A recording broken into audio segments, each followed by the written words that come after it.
เป็นเองกับเจ้ามาทายนะเชื่อไรเอาแบบนี้เด้อมาค่อยบอกเพลงแต่โอ้เลย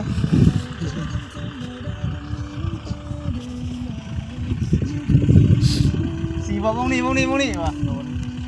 บอกกันโอ้ยเบิ่งกันข้างเส้นเลย คอนเทนต์ชีวิตจริงบ่ขีดไปอย่างขีดบ่อยมองเลย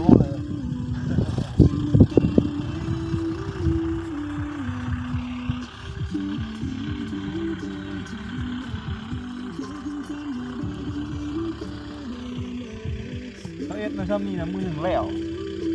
ลงนะ